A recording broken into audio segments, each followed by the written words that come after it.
How great would it be to get up close and personal with the beauty industry heroes we love and admire, and to ask them, how did you learn to do what you do? I'm Chris Baran, a hairstylist and educator for 40 plus years, and I'm inviting all our heroes to chat and share the secrets of their success.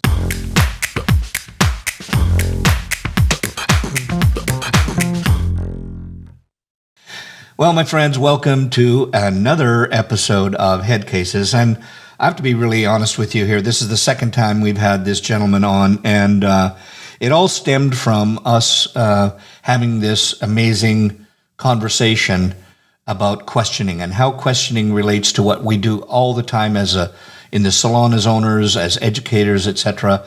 And getting his perspective from a corporate executive coach was really it was really enlightening, and I wanted to be able to have that and share that with you. But just so you got a little bit of background, yes, he is an executive coach. He's taught with Fortune 500 countries. He's an amazing, funny speaker. Got a great sense of humor and wit, and I always love talking to him.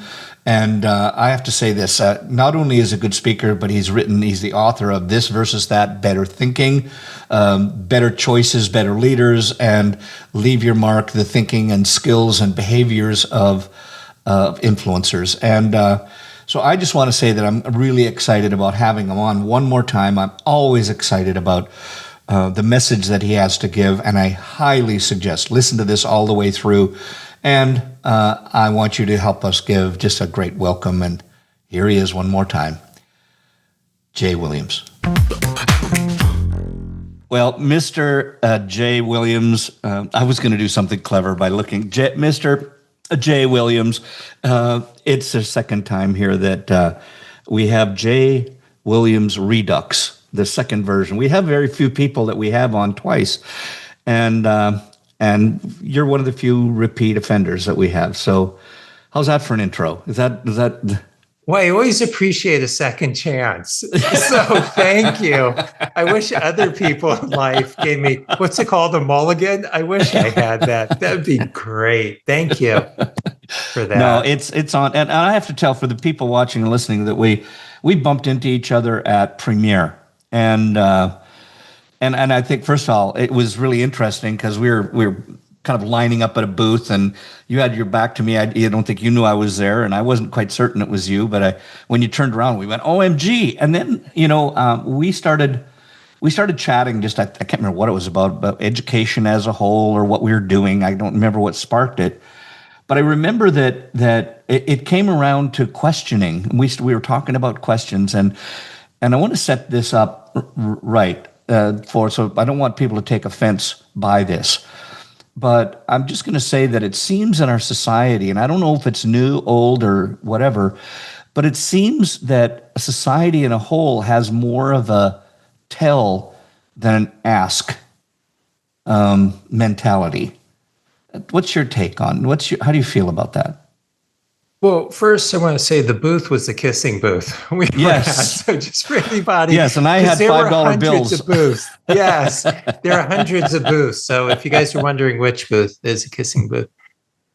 I think that it's human nature that we operate from our own perspective. Mm-hmm. And so it comes very naturally to talk about what we know, which would be ourselves. Yeah. And we were chatting, and I remember your son was there, and you were talking about this event that you're doing in the fall. And when I asked what the topic was, it was kind of tongue in cheek. And I just thought, okay, another workshop on what? And just fill in the blank. And then you said it's really around asking questions. And when you talk about this perspective today of telling, if you looked at what would be the really polar opposite to that, it's asking. And you and I were chatting, and I was sharing that I'm writing something called MIQ versus MIS. The MIQ is the most important question, what you're going to ask. And the MIS is the most important statement, what you're going to say.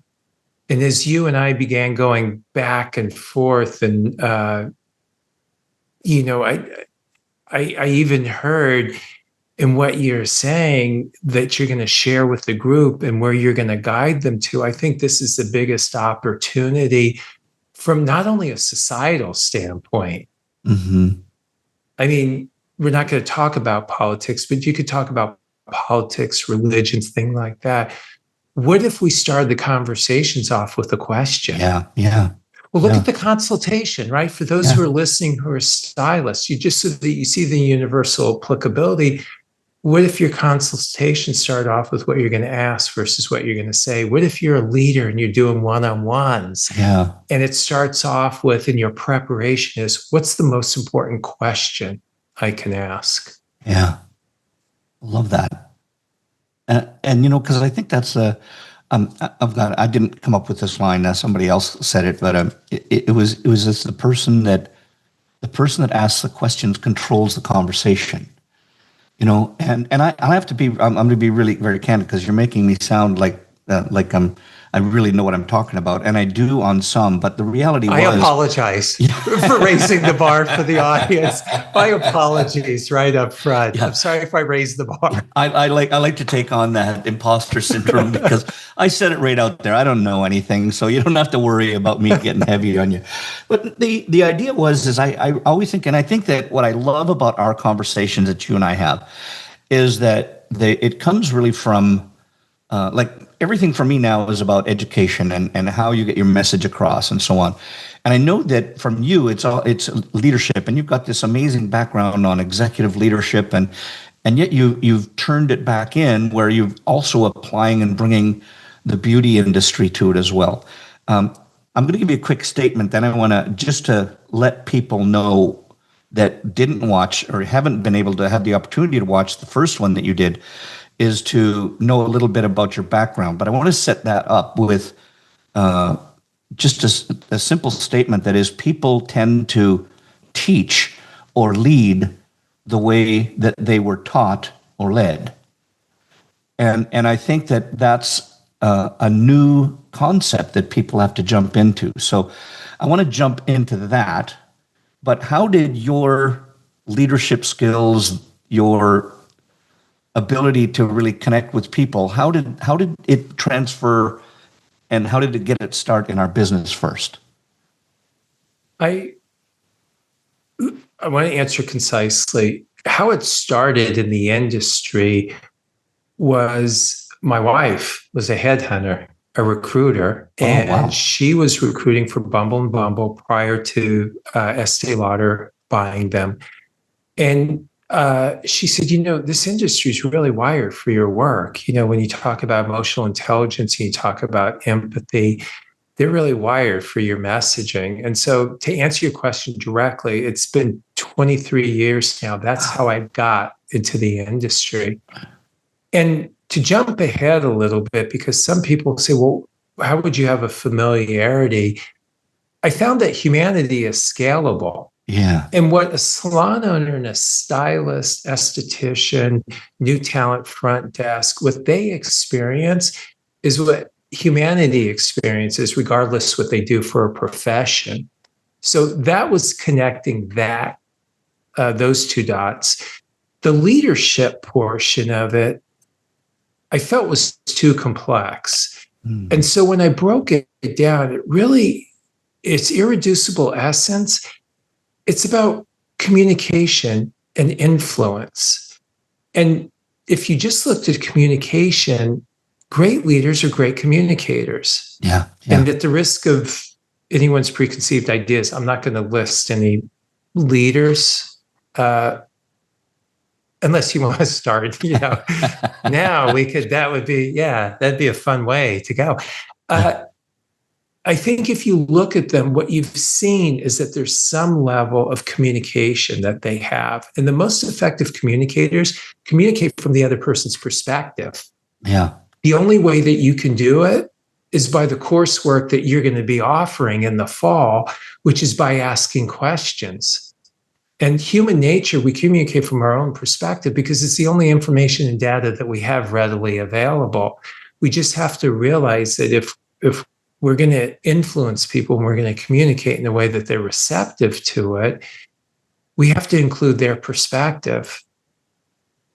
And the best way to do it is to simply ask questions. And I ask questions really, well, it's one reason, but three components. One, I want to know what you know. I want to know what you think. And I want to know what you feel before I respond. And you said, about teachers. I think historically, I think that profession has evolved to a different level now, that people are neurodiverse or neurodivergent, that they are used to telling. But for people, let's just stick to our industry, who are educators. And when I've worked with educators and coached groups of them, it's okay. And I think from your experience, it's probably something you do. You can start off with a question. Yeah. Tell me what you know about color. Yeah. Tell me what you know about extensions. Tell me what you know about the consultation.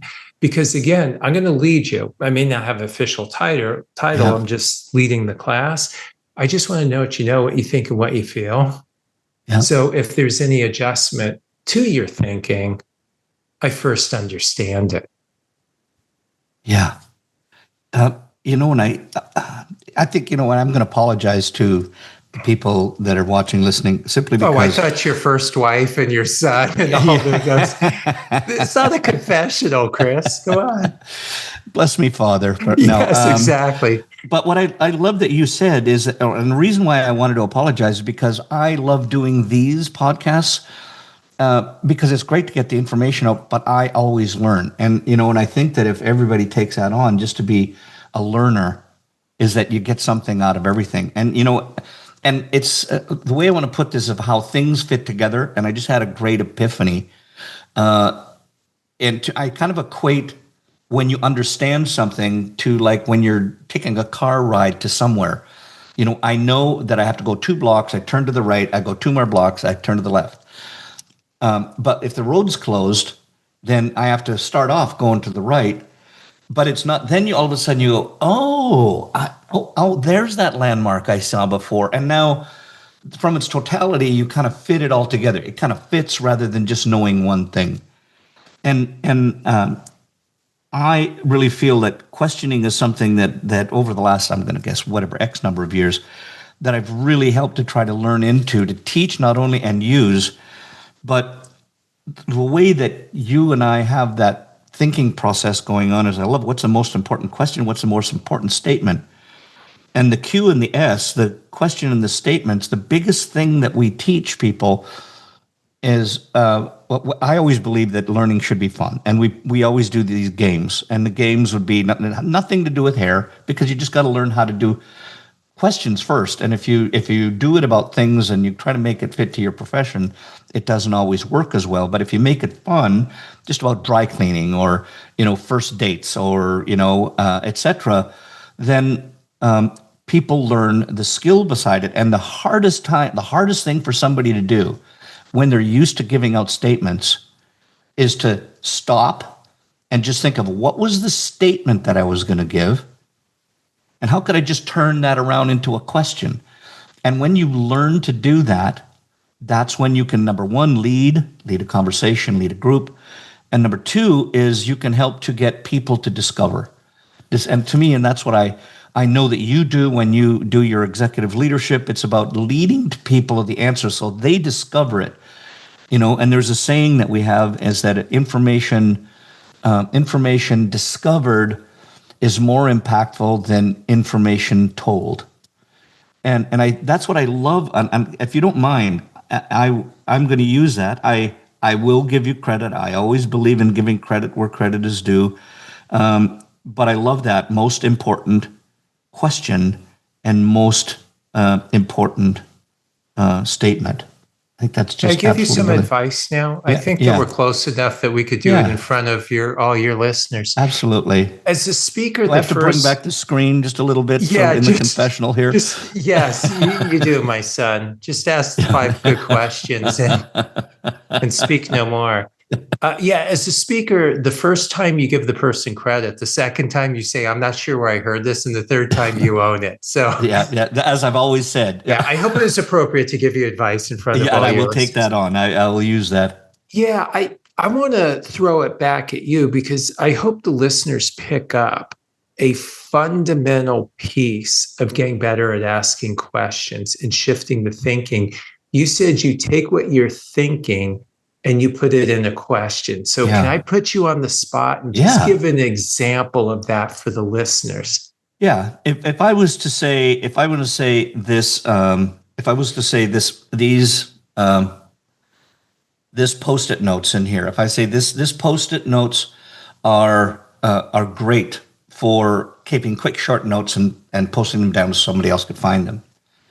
And you could just turn that around into a statement. Just say, look at if what would be the fundamental use that you could have for post-it notes? Or I could say, what would be the advantage? What could I use if I wanted to make a note and give it to somebody? What could I do with this post-it note? So that you start to make them think. And half of it, here's what I learned about it. When you pose things in a question, even if you think you're trying to narrow it down to get them to say something, they might say something that was completely different and way more profound than what you thought.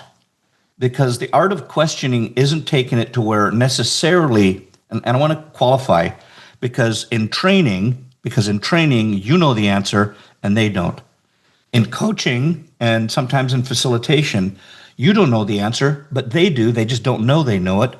And you've got to lead them to find out what the proper answer is, even if it's not what you think it is. Mostly in training, which means I know this content, you don't, and I've got to train you in it. I can still use questions, but I can make the questions into smaller questions if it's complex so that I can take you to the answer. So if you would say, well, what do you think this is for? Well, you might say, well, you could make notes on it. Okay, good. Well, what would be a good example of a note? What could you use it for? And they might say, well, you could take a note down, and when the doctor called today and my wife needed to know that she needed to change something in her meds, I could take that down and write that down. Oh, you see, so I don't know exactly what they're going to say, but I know that if I lead the questions, if they're not quite doing the right, if they're not giving me the right answer, I can still say good, keep them going on the questioning side, but then just ask them a different question. So, rephrase the question so it kind of takes me from a training perspective where I want to get them to the right answer. But the trick is not to tell them, because you kind of rob them of the answer, rob them of the discovery. I'm glad that they got to hear you say that, because it even lands on the ear differently when you tell and you ask. And kind of working our way back, if people are taking notes, is you brought up a good point. We take great satisfaction, human beings, in being right. Mm-hmm. Not you or I, but no, because we're other people. Yes, other people. We are robbing them of the joy and the satisfaction of being right. And when you tell someone, you ask them a question, you've been in a workshop and you go, you're absolutely right. They light up. There's dopamines released through their body. So I think if you're really, as a leader or a teacher or an influencer, trying to build someone's self-confidence in their decision-making ability and to help them improve their thinking, this is the greatest opportunity. I think and I'm just responding to some of the things that you said, is that it's not what you say, it's what you get them to say. Yeah. And I remember this guy's name was Leandro. We were in California. We were doing a coaching workshop. And I actually put it, and I gave him credit, just so that you know. First and second time, yeah. Yeah. No, unfortunately, I put it in print. And so I could never take credit for this. But he stood up. He goes, I know exactly what you're doing. He said, you're helping people discover what they already know. Yeah. And Chris, I got goosebumps because he articulated it so clearly. And I think that's the opportunity that we miss, is to help people with their thinking and to give them confidence in their thinking and to help them. And this is true coaching. And when you look at coaching versus consulting versus cheerleading versus counseling, there are, from a neuroscience standpoint, there's a big difference in what you're trying to do. And as a coach, which I think you could function in all those capacities, by the way. I'm not minimizing them. That would be my default style, is to ask them a question, give them a chance to be right. And again, I'm asking questions to know what you know, what you think, and what you feel. Because if I'm going to help with your thinking, it's around what you know, what you think, or what you feel. And feelings versus facts it's a whole conversation all to itself. If you don't mind, I'm going to throw in an example. And this just happened yesterday. I was working with a group and they moved to a big, beautiful salon. They turned out they were closed 21 days in between the move. It's supposed to be one day. So I'm sure everybody has some horror story like that. Yeah. And so one of the stylists said to them, you know what? I think you owe me some money. They said, how's that? They said, because of my lost compensation. And so the owner's sharing this in the group and very upset. And she said, well, just what was it that was keeping them in? Well, they weren't going to have the amenities. And what amenities were you referring to? Well, coffee and wine.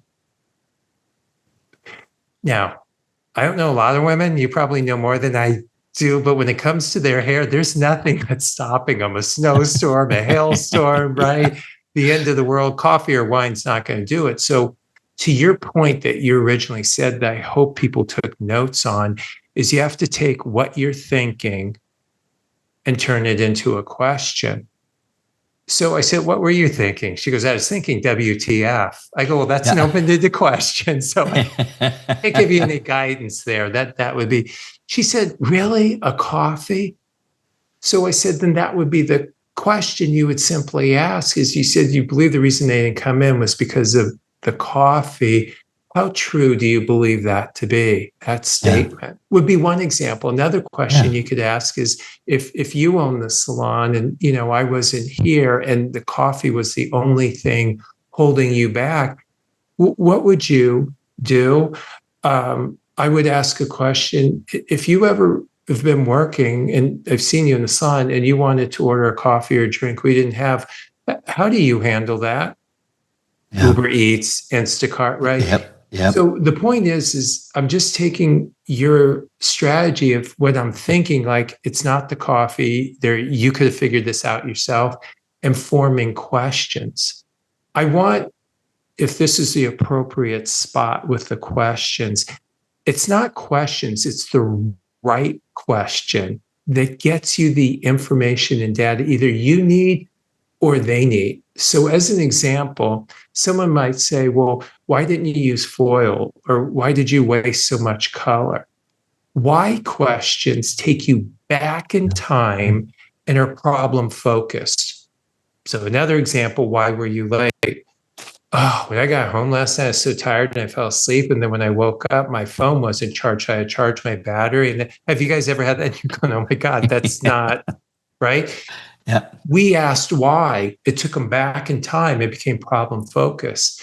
And if the listeners are listening to you and the questions you ask, they're all what, how questions. So you would simply ask what needs to happen so that you're on time going forward, future-based, solution-based. Maybe I shouldn't go out late on the nights I have to work early. That's effective and efficient communication, leadership, influence. What I love, and I love this conversation because it swings back to what you said earlier.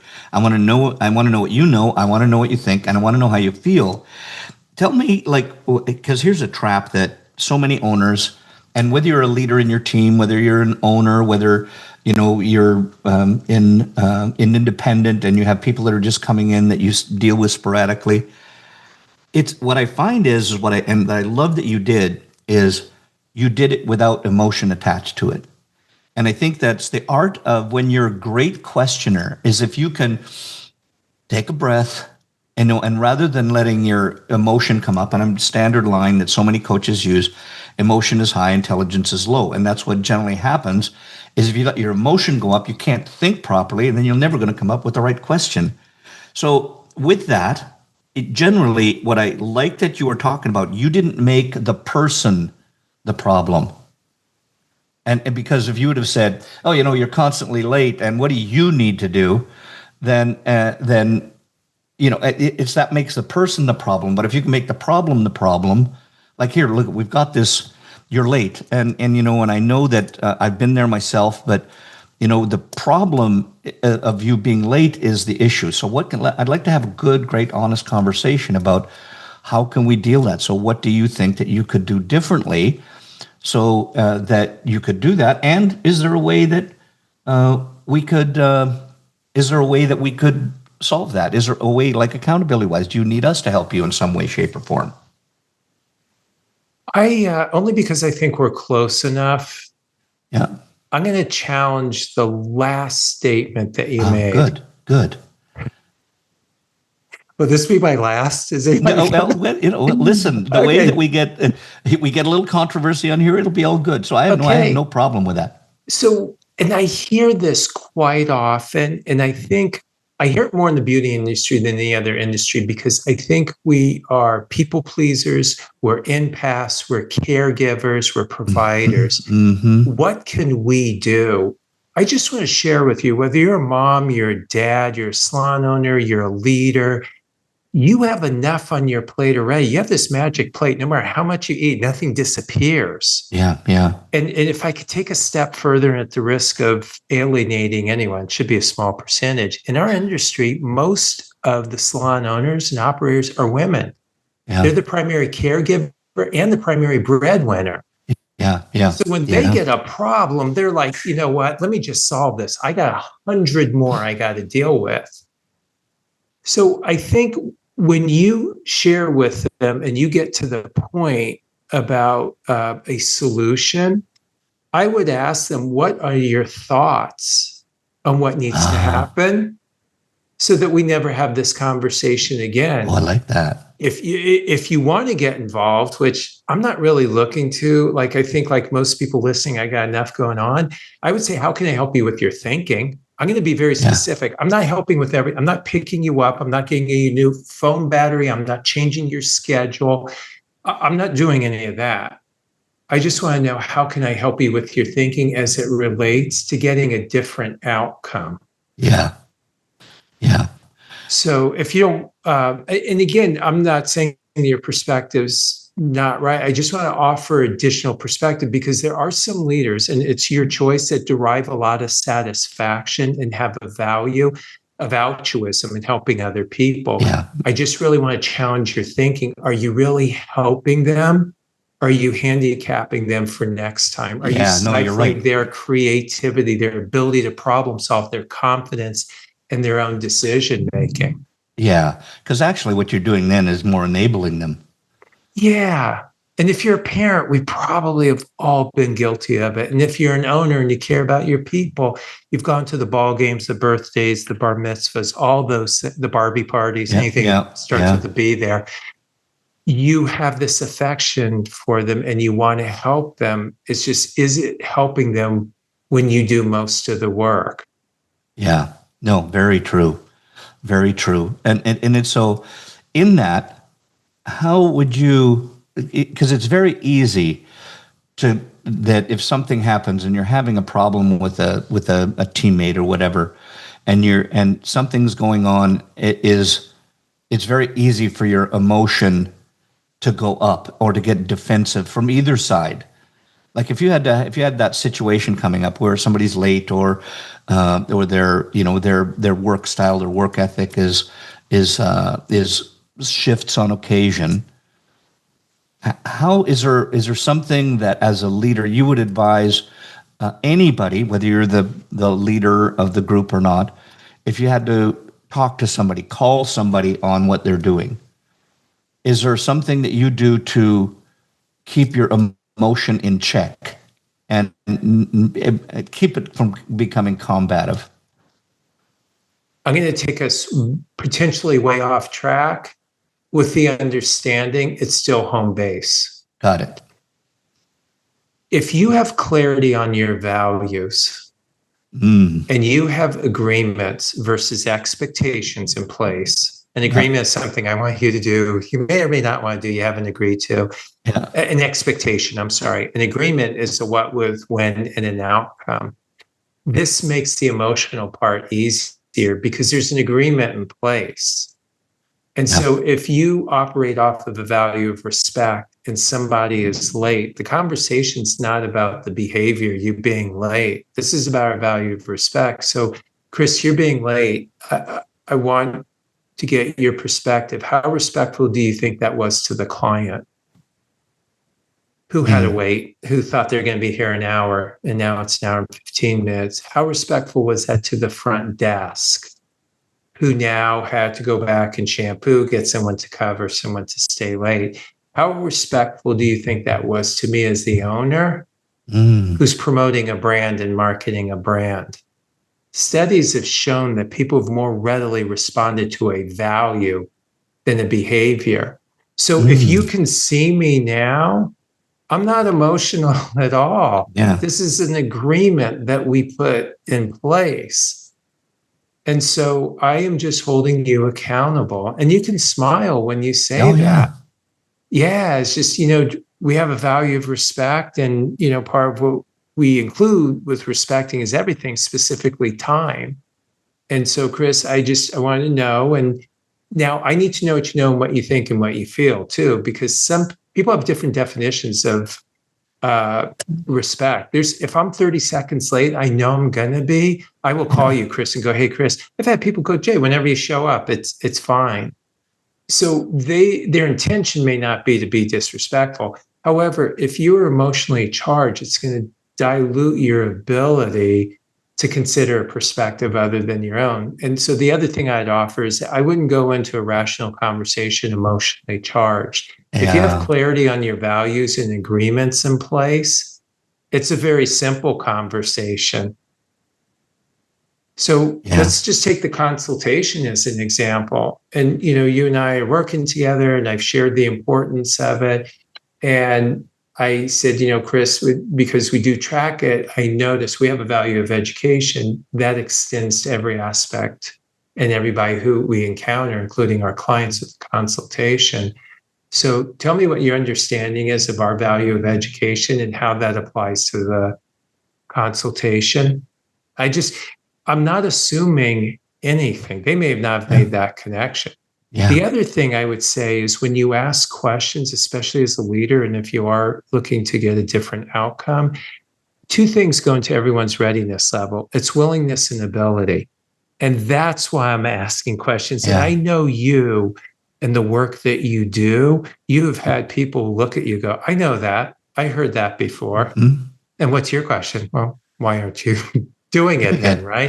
Yeah. So it's a great question. I wouldn't start with why. I'd say, well, if you know to do it, what would need to happen so this becomes part of the client experience? And so I digressed a little bit. Having that foundation plays into this. One of the things, and Chris, I think you might be aware of it just based on our conversation, anybody listening, is cognitive behavioral therapy.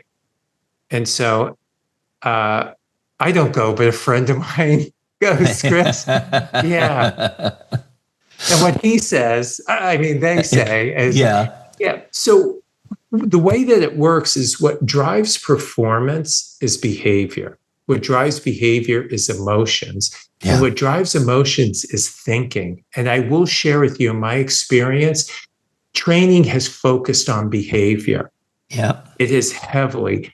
And if I could give a quick example, if you look at retail, so many people, we want to have retail classes. They have the manufacturers, they hire consultants to come in, and they focused on the behavior for over 70 years. So they had contests, they had commission, they had coercion. I don't mean coercion in a bad way, but if you do this, you get that. The level system, right? And when I was looking at the pinch point, applying this model, we never went deeper than the behavior. And when I spoke with stylists, their emotions, apprehension, anxiety, anger, I can't take you through the whole alphabet, but that's just the A's. And then, Chris, you're going to be able to finish this sentence. If you can't, Chris, you'll be the first one in 23 years. No pressure, though. No pressure. Silas says, I'm a creative person. I am not a salesperson. So if you now look at this cognitive behavioral therapy, the thinking is, I'm a creative person, not a salesperson. My emotions are anger, anxiety, apprehension, just to name a few. Do you see why we can't get the behavior and the performance? Now, Some of you would go, well, when I do contests, we did get a spike in sales. Sure, it just wasn't sustainable. Right. If you can shift the thinking, and that's why asking questions is so important, is it's about shifting thinking. Yeah. And then shifting the emotions of behavior. You can shift behavior, and you've seen it because the people have brought people in to do training, and it lasts the weekend, Monday, Tuesday, a week or two, and then it dissipates. Yep. Because they only shifted the behavior, not the thing. The person still thinks that, Yeah. I'm not a salesperson, and I still feel the anxiety. Yeah. It's interesting.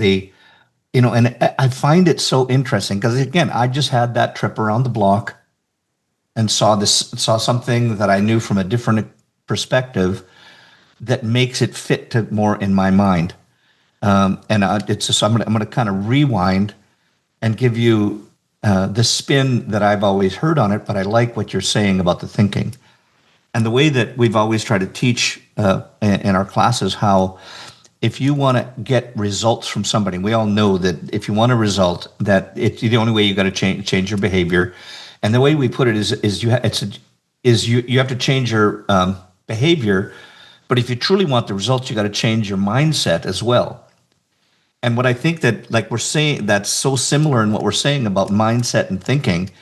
And I had a great teacher that said, look, there's 3 areas when it comes to mindset that you have to look at, and it's called probable, fact, or actionable. And it might be, so I'm not a salesman, but so if I can talk to you all I want about behavior, have the contest, do everything, and I'm not going to change.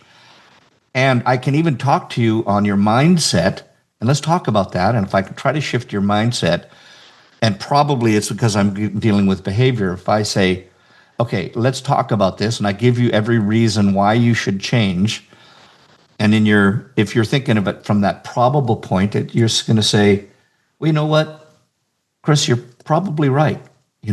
I've seen what you've talked about. I see the results that are happening with other people. It's not working for me right now. Whether they say it out loud or do it, it's there. And then even if you can say to people, you know what, I've seen the facts. You've told me all the facts of why I should do this, why I should be selling more, what that's going to do to my family. You're going to show how I'm going to make more money and how that benefit is going to help all around in all my relationships. But I'm just not buying it yet. And the point is how do you talk to the person? That's what I'd really love to hear you talk on is if you want to get them to shift that mindset, shift that thinking, they say that it's got to be actionable. So in other words, they would have to say, okay, I get it. Now I'm willing to shift. Now I'm willing to change my behavior, which will change my results. Tell me your take on that. So with this question asking, and I keep deferring to you because there's a lot of things when we're in Orlando standing at the kissing booth that we weren't kissing each other. Neither one of us was working the booth. We were in line for anybody who's we were holding hands, but not kissing each other. Yes. You talked about this round table that you're going to have, and you're going to give a topic, and you asked questions. And so I'm referring back to the things that you said. It's about what you're thinking. So when you just said what you said to me is that, Chris, you're probably right. How often do you hear that, by the way? Was that the example? It was just purely but because we're talking mindset and they're going, yeah, whatever. I think that's probably what. So if they said you're probably right, I would ask them, what part are you saying that I'm right about? Yeah. There's something that I'm looking to do to connect neurons in their brain and to make connections that may not be there. Again, it's not what I say, it's what I get them to say. Yeah. So that would be an example of what you talked about, what I'm thinking. Listen, whenever someone goes, Jay, you're right, which rarely to never happens, Chris, like I don't have an example of that. But if they did, my natural question is, oh, what part did you think was right? Right? Because you and I, so much is going through our heads. So that would be a natural question. And I would say, well, what part are you buying into? And what I'm doing is I am guiding them in their thinking. because I'm looking to balance the scales. They've let Mm-hmm. some part that they don't align with way heavier than the parts they do. So that's okay. I just want to make sure that we got everything on the scale that you do agree with. And then I would ask them if there was a shift in your mindset that would get us on the same page, where would that need to happen? I am literally pretending like I have no idea what's going on. And by the Yeah, yeah. way, I coach in biotech, finance, medical, and people go, "What do you know about that?" I said, "Those aren't my areas of expertise. Mine is around the human condition." So, and I've had Yeah. companies, they go, "Well, do you have biotech experience?" I say, I may have misunderstood. Am I helping you with product development or with the people? Because if I misled you, I have no experience. My area of expertise is around people. So if you're a leader, and the reason I say that to you is there will be leaders that have said, I'm sure they've said to you, I don't want to ask a question because I don't know the answer to it. Yeah, yeah, And like yeah. if you watch law shows, that's one of the things lawyers say, I never ask questions. A proficient coach will ask questions all day long that they don't know the Yeah, answer yeah, to. And it's yeah. something you alluded to is that they know that there's possibilities out there that they may not have considered. And the only way that I'll get exposure to those is by exploring your thinking. So for that person with the mindset, I would say, well, how important do you believe mindset is to your success? I don't know where to start, Chris. I don't Yeah, know if yeah, it's with mindset. They go, yeah, that stuff's a little hokey to me, Jay. yeah. My dad, got up every day at 4:30 in the morning and he went and he worked on cars all day and came. All I know is working hard and he hated his job. But you know what? We had a house, we had a station wagon, right? I don't know their thinking Right. around it. And so I've had people tell me, Jay, I don't have to like my clients or my job. I just need to come and do my job.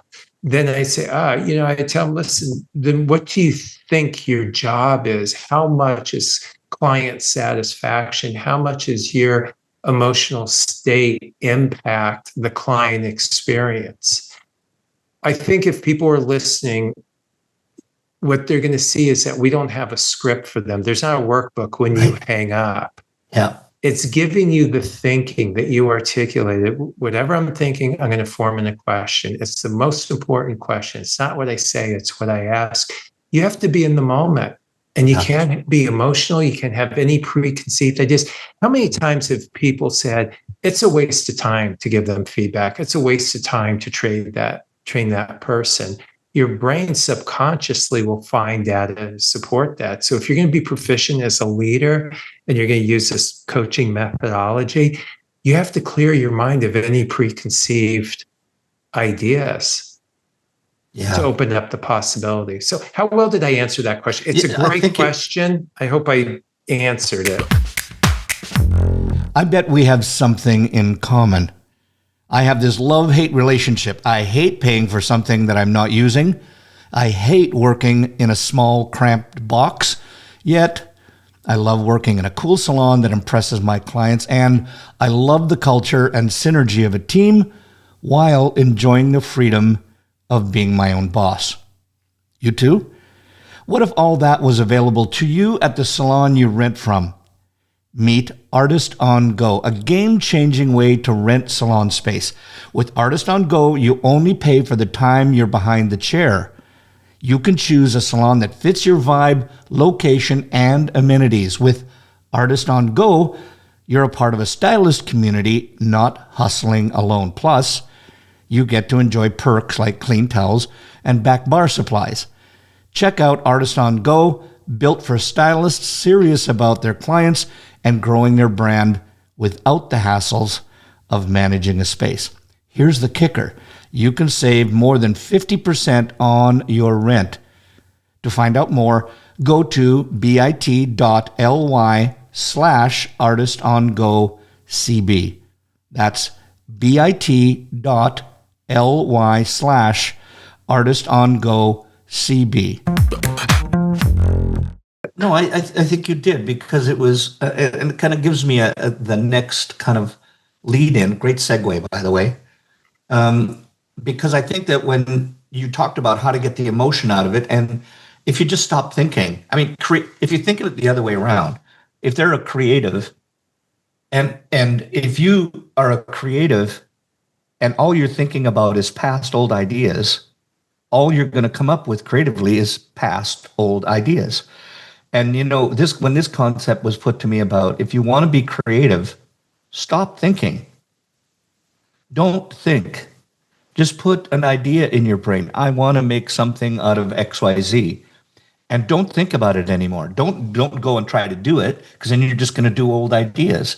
But if you say, I want to make and right now I'm going to an old idea that because I'm doing this, something that I did. I wanted to make hair in an avant-garde look like, and I'm very careful about saying this because unless you're Canadian, you don't know. Generally, most people don't know what hoarfrost is, and they can get the wrong idea. Hoarfrost is that the sparkles and the X's and the hashtags that you see on trees when it freezes. But that's called hoarfrost, WHOAR, hoarfrost. But you see that crystallization in it, and I kept thinking, I wanted to do something. I never had the idea about crystallization, but I just said I want to do something different. And it was just by not thinking about anything and just doing something. And I was trying to make a base, couldn't figure it out, and I just took up this old crepe hair, and I just kept cutting it up and sprinkling on the bottom of this base, which looked like hell. But then I said, that's a bad idea. But then that happened, and I went, that's how I do it. I just do it. And instead of putting it on as a base, I make the shape out of that. So if the creativity of it comes from not thinking. And it's kind of, it's like, if you think of your mind like a furnace, and I got an open door, and I put an idea into there, and all I've got in there is the things I've done in the past, how I cut the front, how I cut the back, how all of those things. You're generally going to come up with a combination of old ideas, which still is old ideas. But if you put it into your furnace, your brain, and inside your brain is nothing, which most men have the ability to do, is if you just put it in there and you just let it simmer in the back of your brain, the universe will tell you. It might be today, it might be tomorrow, you may be driving down the road, but you just say, oh, there's the idea. You look at a billboard, you see something, somebody says a word, and that's where the idea comes from, but you weren't thinking about it. And that's where I really feel that the difference between creativity and just doing something that's old on a technique-wise comes from. And that's what I love about sometimes if you just don't think, I'm getting that took me so far off track. I'm having a harder time pulling it back. If you want me to, I can pull back. Do it. You do it for me. Well, first of all, thank you for not asking me my definition of hoarfrost. Yeah. I would have been, wrong. Here's my takeaway from what you said is that as you're talking about clipping in the hair, you had to be in the moment. Yeah. That's really what I heard. And we have the capability to time travel, right? We can go back and think about what we used to do or what we hope things should be. And for people who are going to be proficient at this art and science of human engagement, you have to be present and in the moment. Yeah. And so I think from an artistic standpoint, I hope I'm articulating what you said. It came from you just being in the moment and feeling out the situation. And you do get this guidance based on your experience or what's going on. And with asking questions, it's the same way. I have to disregard what happened in the past. Yeah. I'm optimistic about the future. Part of what I do is, and you have to have clarity on this, is are you here to judge or are you here to help? Yeah. And so often with people's questions, a credit card company, something happened. We always pay our bills in time. Something happened. I ask the person, I go, are you reprimanding me? Like, are you here to help me? What? She goes, no, I'm not. I said, well, it just felt like that, right? I think sometimes with our questions, it feels that way. It's Yeah. Yeah. accusatory. It's not Yeah. inquisitive. And you can't be inquisitive and accusatory simultaneously. Yeah. And I think that's where we may miss. And another reason you don't want to ask why questions is it puts people on the defensive. Yeah. So I think, being present, knowing that prior to coming in, I'm here to help. I'm here to help. I'm not here to judge. I have a cute little story. You want to hear it? I'd love it. It's about a church and a strip club. Oh, yes. Yeah, yeah. I'm more So intrigued. you're more intrigued now. So there was a church had been around for about 90 some, I think it's about 94 years or so. No neighbors to the left or to the right. And one day a for sale sign goes up on the property. And the same day it's sold. And so some of the members of the church go down to the township and they said, hey, we got new neighbors. We want to see who they were. And they looked through the file. They said, oh, it's a strip club. So if you're tracking in the story, there's a church and right next door is a strip club. So some of the members got some of the members together and they petitioned in front of the land. And some of the members got a group together, and at midnight on Friday and Saturday, they'd make pancakes and bacon and eggs. And for 2 hours, they'd serve those people who were working next door to them. And it really speaks to your thinking. For some of those people, they're thinking we're here to judge, and their emotions were anger and apprehension and resentment, right? And the behavior was to picket. And for some of the people, the difference between picketing and pancakes was we're just here to help. We're not here to judge. Yeah. And there's some excitement, there's compassion and empathy. And if you look at the performance, a church is very similar to a salon. You just want to get butts and seats. Help people. Yeah. Help people and get butts and seats. Yeah. Which do you think would serve that end goal of getting butts and seats? And so that's why I think it's imperative, if you're going to be effective as a leader, as a teacher, as a coach, is that you have complete clarity on what you're here to do. And sometimes I get caught up. I go, whoa, it's not like I was here to judge when I'm, the comments I was going to make. Listen, and I want to throw this one at you, is that, because you just talked about leader, and I don't know if it's just on our industry or whatever, or whether it's an overall feeling, but somehow there's this feeling, or correct me if I'm wrong here, is that the leaders have to be the boss. So like, are you still a leader if you're not the boss or the owner of the company or whatever? What's your take on that boss versus leader? I think I want to answer it two ways. One is I think you can lead from anywhere. Yeah. This was years ago, but I was volunteering somewhere, and there's the homeless shelter. And this will make sense when I tell the rest of the story, but I happened to get there early, and there's a woman there. I said, all right, first time, how do I help? And she said, well, what are you good at? I go, I'm good at people telling me what to do. I've been married and I do it, but I don't take any initiative.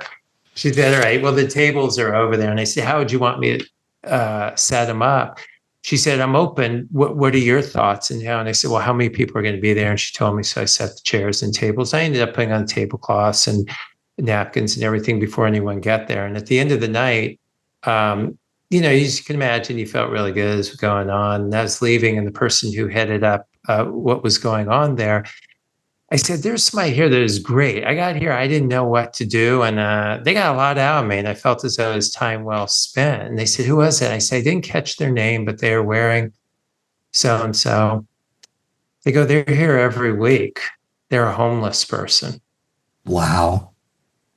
And it really, to answer your question, it's hard for a leader to be everything. And if you own your own business, now I got to be a marketing expert. I have to be an HR person. I have to be a creative person. It's too much. You need your people to lead in whatever capacity they can. So the first thing is, do you have to be a leader as the owner of the salon? I'm not going to say yes. What I would say is that you need leadership. Yeah. You can't operate without that.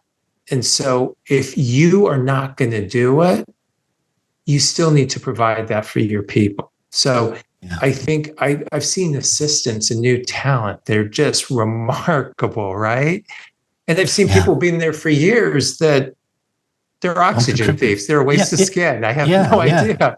Yeah. No, I love it. And I love where you're going because when um, mentorship is another one that I find leadership and mentorship kind of have this similar ring to them. Maybe they're a little bit different in definition, and I don't even know if I could explain it. However, I can remember being at a program and I asked somebody, because we were going to talk about mentorship, and I said, how many people in the room are a mentor to someone? And hardly any hands went up.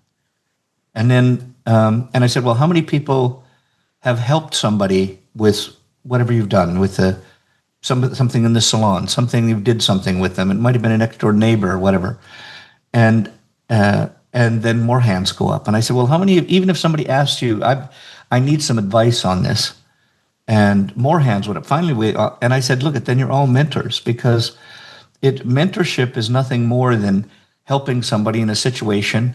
And now you've mentored them to a degree, but whether they call you a mentor is a choice.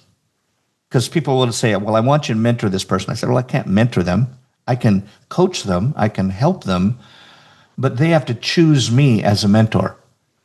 Otherwise, I'm just coaching.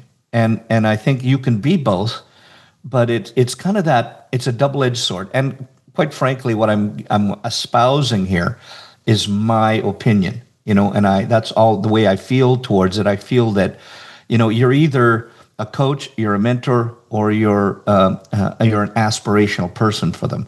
You're going to aspire to be like that person, but not them. But if you're a coach, you're going to help them along, and you probably are going to pay for a coach. But mentors, it could be that I have a coach that I use all the time. I pay him a great deal of money every month, and I'm happy about it. But he's also a mentor, and he's also aspirational to us. So I think it's kind of a triple-edged sword in there. Do you think? What's your take on it? And do you feel that leadership fits into that mold as well?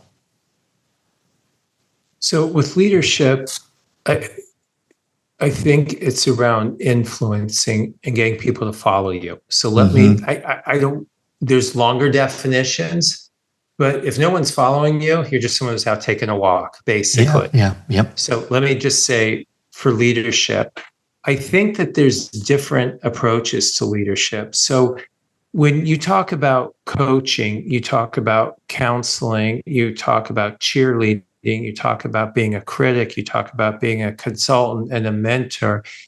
There is a difference. So when you look at a mentor, and I think you articulated, a mentor would come in and they would speak about their experiences. There'd be a lot of telling going on, because they would share that, I was groomed through Vidal Sassoon, I was in Europe, and that's their goal. And they're going to show you some things. They would be a subject matter expert.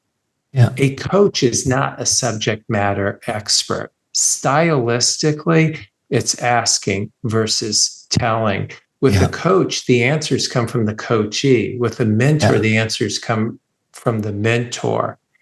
A consultant would be the same way. So if somebody's going to come in and consult on your finances or your front desk, they would be a subject matter expert. The answers would come from them. So there's cheerleading. And listen, there's things that work for you with those styles and things that can work against you that you just want to be aware of. Because with the cheerleader, they may provide that aspiration and that inspiration for you. And so whereas a coach, truly, if you feel inspired after, that would be some connection you made, but that would not be the role of the coach to do that. They may not help with motivation or inspiration. They would help with transformation in your thinking. Yeah. So these sound like nuanced differences. As a leader, it's imperative that you know what you're doing, because my experience, and this is true globally, is that people don't need more training. Unequivocally, when they've done research, people want coaching, not training. They know how to do the job already.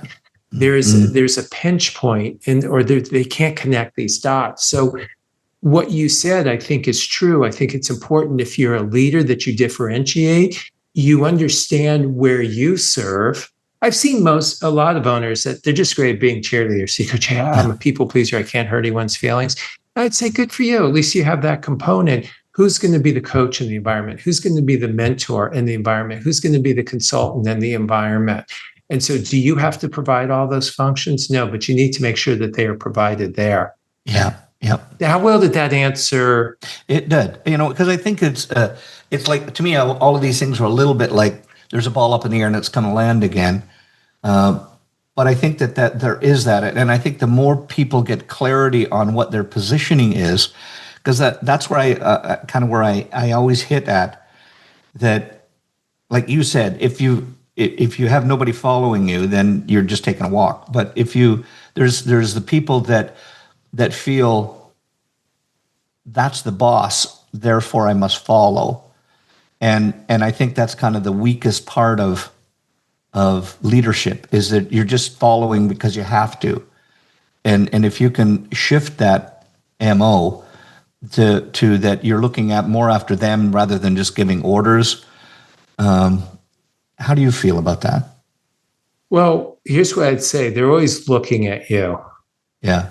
So whether you like it or not, yeah, I think it's imperative as a leader. I think as a leader, what's important is that you embody the core values, the things that are the non-negotiables there. I think you need to support that infrastructure of whoever's going to hold those people accountable, because for a successful culture, they do hold their people accountable. One of the things that I think we really need to rethink of, and I find this in small businesses, humanity scalable, and it happens in salons, is quite often there is some family element. Is my aunt, it's my mom working the front desk, it's my sister who's the assistant. Like, you can relate to this. My dad does the books. And we go, well, we want to be a family. A team is more indicative of who you are and who you want to be. And it's an important distinction there. And so I think there's responsibilities as a leader. What you're saying is that they can create a clear, concise, and compelling vision for people of how can I survive and thrive in this environment. Mm-hmm. So I hope I'm answering your question. I think when you talk about leader versus management, that's where managers, that's over process and procedure to me. Yep. Leadership is the people component. And so for anyone who's listening, I feel bad for entrepreneurs, because they go, I don't want to be a leader. Yeah. I was working with a dentist, and he goes, I went to medical school. I just want to work with people's teeth. Now I have the receptionist, I have the hygienist, I have payroll. It's not what I wanted to do. Realize where you contribute, and you need to check those boxes: your product, your process, and your people. And if it's not you, that someone's there, because you can hand off the responsibility. It's the accountability that you can't. Your people will always look at you as the owner. And you're going to go, why are you looking? I'm not good at that stuff. Because you were the owner. We look at the highest, from a societal standpoint, we always look for the highest ranking person in a situation. Yeah. We do.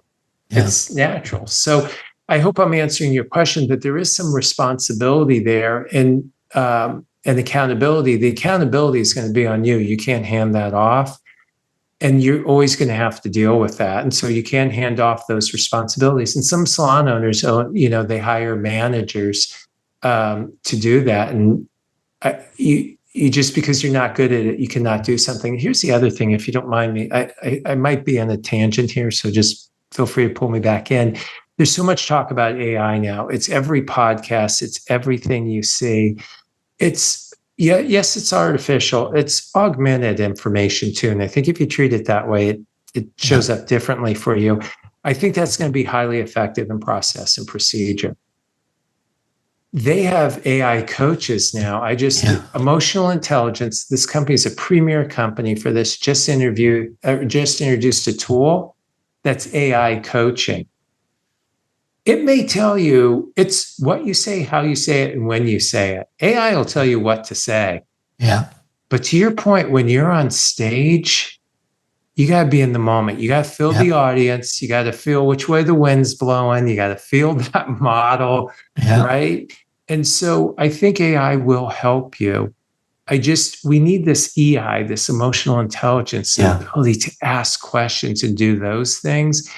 And AI could augment it, but it's it's still going to rely on you as a leader to have this high emotional intelligence. So I think it's going to be a combination of AI and EI that will make this great leader.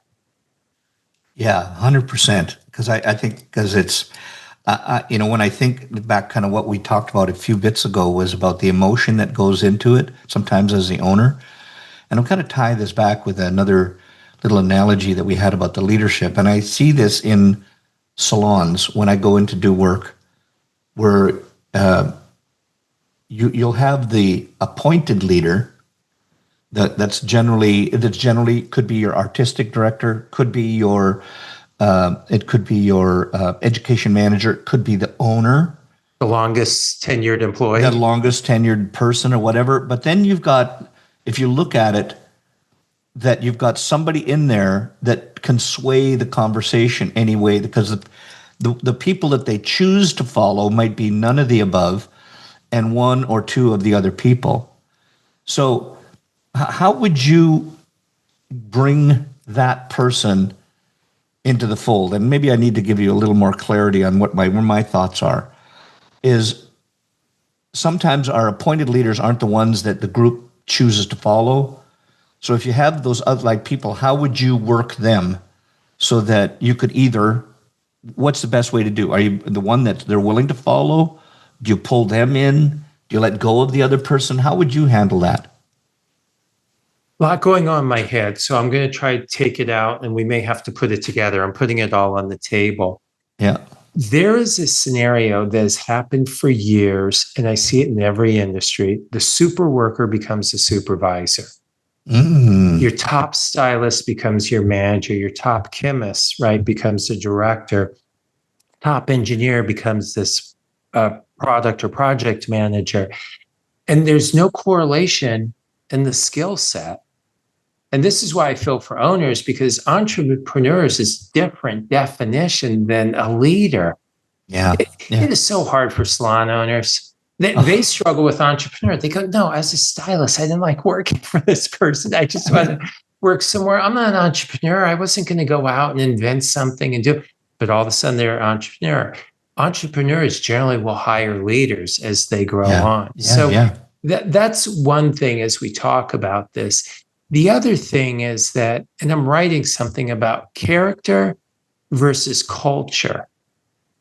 And it's imperative in your environment that you clearly define your culture with your values. Culture has to do with what the team is. The character is with the person. Yeah. And the person's character could not be bad or wrong. It's just wrong for your culture.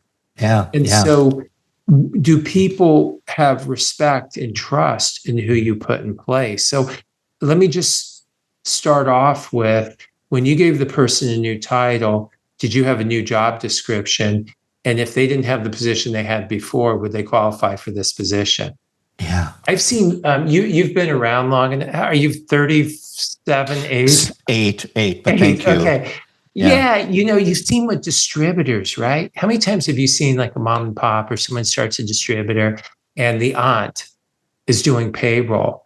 Mm-hmm. Now they've grown to, I don't know, 9, 10, 15, $30 million. And that person's now the CEO. The position outgrew the person, right? Yeah. And I've seen in salons, well, it's the three of us. And then we started, now we have 30 people. And now, right, they're the manager, then they're the manager now, but the position's outgrown them. Yeah. And so if you're listening, it's not an indictment of you. In fact, congratulations that things have grown. I just want you to look at it through a different filter. Who is right then may not be now. Who are leaders in your culture and who makes them? I think the leaders that you like, they embody your values. Yeah. And can they turn your values into a compelling cause for others to follow? That's who my leaders need to be. It's not based on tenure because you're the best stylist. It's a different job description. Yeah. How well did that answer what you were saying? I think I loved it. And I want to kind of end up on this one right here, is that because all the way through, and I've been writing notes all the way around, because not only am I things that I want to ask, but things I'm learning. And I've got many notes in here, and every time that there's the word value in there. And And there's one thing that it's interesting. We were doing a program, and we were talking about creating codes of honor for our business. And before you can really create the code, you have to identify the values that you have, each individual, not only the value, but your definition of the value. So, because I remember having this very long conversation with a whole group of people, because one person said that our value should be love. We should love everything that we do, and we should love all the people around us. And if that's your only definition of it, then one person raised their hand and said, well, I don't agree with that, because I love my family, I respect you, but I don't love you like I love my family. So that definition doesn't work for me. So I think there's the thing that I'm alluding to here is, I think before you have anything, first, I'm guilty. Started a business, had nothing to do with what my values were. When I hired somebody, what's their values? Did they fit together? And does that fit as a part of our culture? Could you just, am I off topic? Am I on? What's your thoughts on that? I have very strong thoughts, and I think that you're right on. Can I get on a soapbox? Yeah, please. Just for a second with the values. My experience has been specifically in the beauty industry, because they are collaborative and they're people pleasers, that coming up with their values has become a team exercise. Yes. So when they say, well, what do you think our values should be? And what do you think? And then they put fence post marks. And which ones are we going to eliminate? Mm-hmm. So let me just pause there. If your methodology for determining values for your business is based on your staff, what happens when someone leaves? What happens? Do you have a walkout? Do you then do the exercise? And now the values, the core DNA of your business is now changed. And, for people who've owned the salon 5 years, 10 years, 15 years, they could have gone through, Chris, some people, I don't know, they go through 10 to 120 people.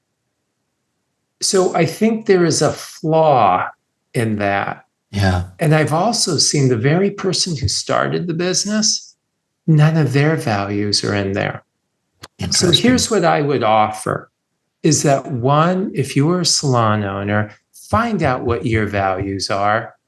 You will be the consistent element. If you sell the business, then somebody else can come in, just like they do in corporate America, if there's different values there. There's over 400 values, by the way. If you break your values down, and this is where you're going, and I hope they listen to what you said, and you begin to define them, and you break them down to their irreducible essence, values all give us the same thing. When you break it down, whether it's education, altruism, creativity, flexibility, gives us significant self-worth, sense of belonging, and ultimately safety. So don't worry if people have different values. What's important is that they know your values. The code of conduct will come from that. The example you gave about defining values is imperative. I use the value of family. You've been in enough situations that if you went around a room of 5 people, let alone 10 or 15, you could wind up with a good 7 to 10 definitions. So you could have a divorce, you could have a single parent, you could have a same parent, you could have somebody who is adopted, right? The scenarios go, I'm living with my uncle who's really my father because I grew up, right?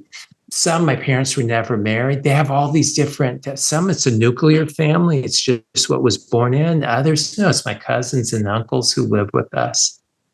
Their experience around family. We love if you do what we want. If we don't love you. Others, no, we love unconditionally. So it's imperative that you define what that value means to you and what you get when that value is lived. So there is a process where we go through taking your values. And I'm going to differentiate, because you've heard it in here, between values and core values.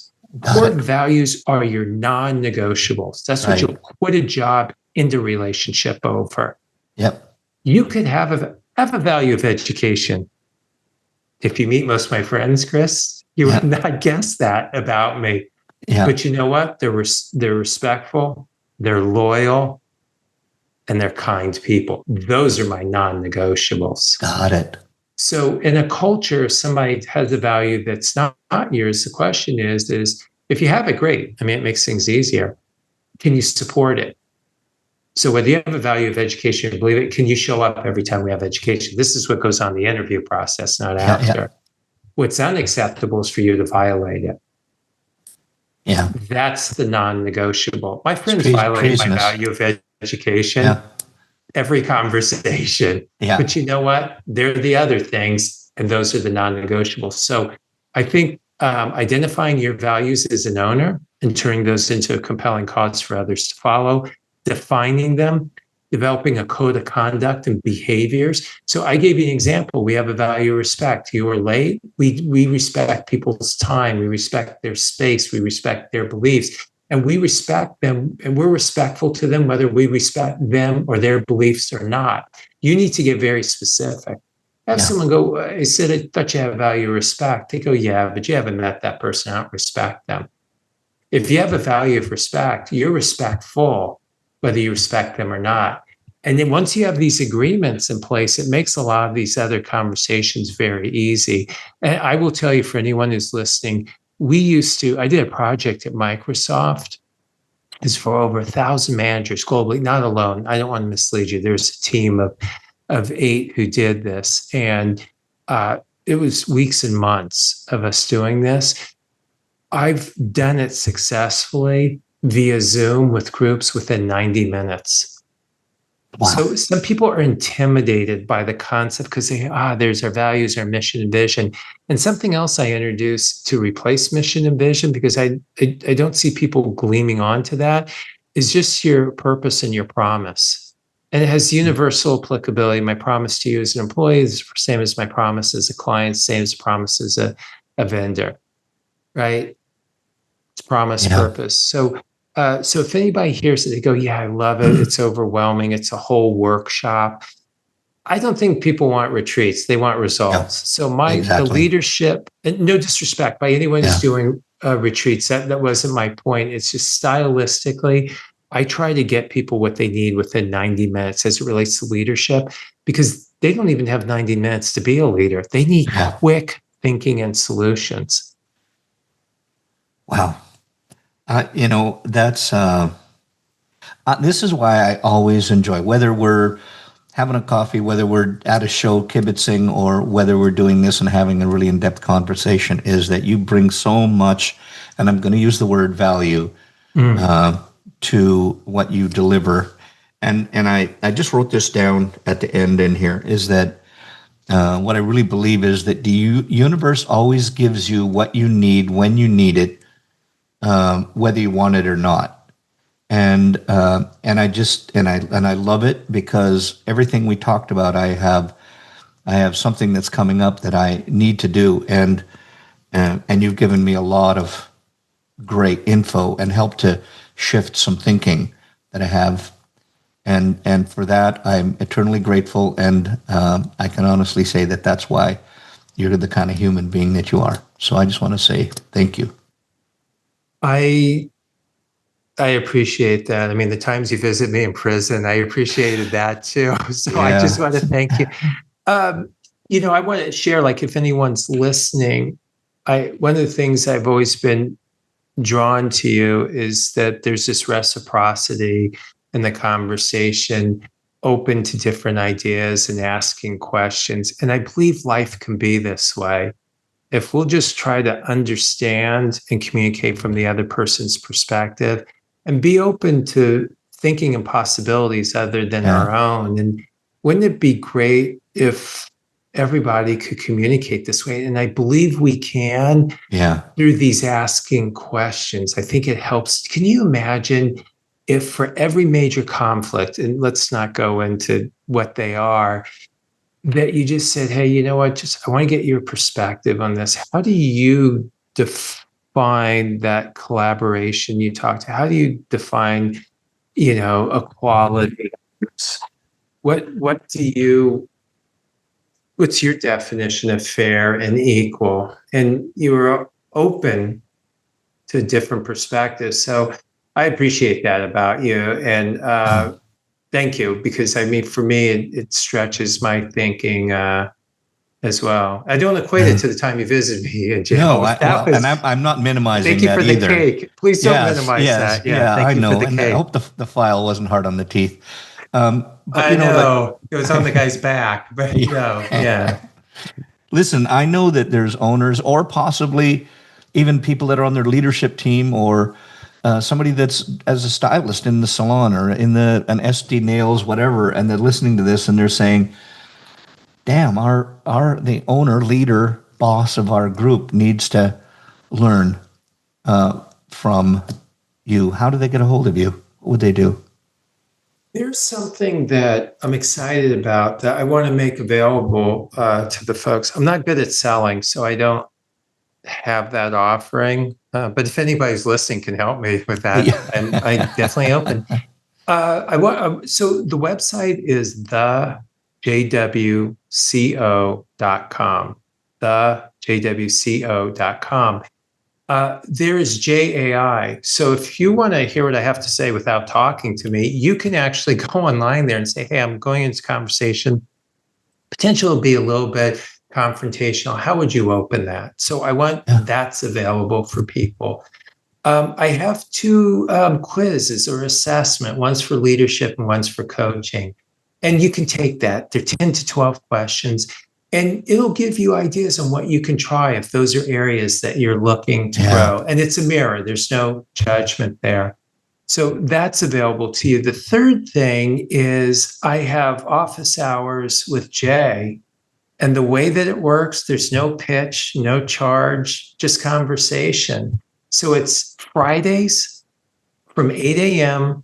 to 12 p.m. Eastern Standard Time. And again, there's no charge, no pitch, just conversation. So if there's things like you've seen in a post or something that I said that you go, hey, I'd just like to chat, those office hours, you go to the website under contact, hit on there, block out 30 minutes. And, for me, people go, what's in it for you? It's just learning. Yeah. Yeah. I'm just fascinated by the human dynamic and want to be of help. So that's what I get out of it. So those are three things that if they want to engage, and if there's something else that goes a little deeper, you can just hit the contact. And I always respond within 24 hours. Good. Well, I'm going to be your agent here, and I'm going to say, okay. So if somebody wants you to come in, do you go into either salons or Zoom work or whatever? Can they hire you to work with their team and work along to help to get them to an answer of whatever that answer might be? Do you do that? No, but that's a great idea. Yeah. I just do this for free, Chris. Yeah. I have these thoughts. Yeah. So what you guys can do is it's asmarterroom.com. So smarterroom.com. asmarterroom.com. And if you're smiling a little bit, I didn't come up with it, but there was this old saying, if you're the smartest person in the room, you should find a new room. I'm not saying it's the smartest room. I'm just saying it's a smarter room. Yeah. And so what that is it's designed for people who don't have time to get away for a full day, for 2 days, and they just want incremental knowledge. So it's 90 minutes. It's once a month. It's for up to 8 people. And what we do is you can certainly create the time the way you do. So I have people that go, hey, Jay, we're moving to a new location. We're having challenges with the staff. We want to enhance our values. We need to work on our communication, our coaching. Or using my book, This versus That, we have it mapped out. So if you go, you know what, I want to just augment what the speaker can't budget-wise bring them in, I can do that one time. You can do it once a quarter. You can do it 12 consecutive months. And so we have groups that are doing that with their leadership teams. And then I also do in salon as well. So whether you're just looking to do something special for the team or people for their annual meetings have wanted to bring someone in. And we focus on emotional intelligence and we talk about communication, conflict. I don't know. Is there much conflict in salons? No, Okay, then you no. guys can, yeah, you can skip that one. So But if there was, yeah, if there was yeah. hypodermically, is it hypothetically or No, it's hypodermically, Chris? hypodermically. It's hypodermically. Yeah, Okay. yeah, Thank you. Yes, I just lost all credibility there. yeah. That. Yeah, so you can certainly do that if that's what is best for your team. So what I want to do is to make sure that we're meeting people where they're at and giving them the thinking, the skills, and the confidence to lead today, because things are so uncertain now. And as a Yeah, leader, you can lead in uncertainty. You can't be uncertain and unclear. What our work will do is give you the clarity on how to navigate during these uncertain yeah, times. yeah, yeah. Well, for being our value and leadership guru, I just want to say, Jay, it's always a pleasure, and I crave these times when you get to, and we don't get them to do them often enough. So I just want to say one more time, thank you. Well, it's an honor. I have to say, for those of you who are listening, I didn't know who Chris was when I first heard him speak. And for those of you who've met him, may be able to relate to the experience. But we were speaking at the same event, and I went up. I go, "Oh my gosh, you were great." The one line that I loved, you said the girl's name. She goes, "That's not my name." You go, "Same thing, different letters." So I appreciate a sense of humor. But just the way you moved around the stage and the way you connected with such a large audience. And so I was talking to my friend Chris Salome, and he goes, "He's a big deal." He said, I got to tell you this. As he said, I worked on a team, and Chris is an educator, and Giovanni, who you know too, who those both are really great guys. Chris said, I saw the single best performance in my career on stage by Chris Baran. And I hope I get to witness that at some time. Yeah, they're quite complimentary, and you have a great Thank you. humility about Thank you, you. my friend. Thank you. I'm the one good thing about 75% of the people listen, so they won't see my flushed face here. But just for everything you do, I just one more time got to say thank you so much, Jay. It's a complete gift for me. I look forward to next time. Take care. Cheers. Thanks again for watching this episode, and if you liked what you heard, remember to smash that like or follow button, depending on your preferred platform, and make sure to share it with anyone you know that might be a fellow Headcase. Headcases is produced by Cut Action Media, with Marjorie Phillips doing the planning parts, Lee Baran on the video bits, and Adrian Taverner mixing the audio jazz.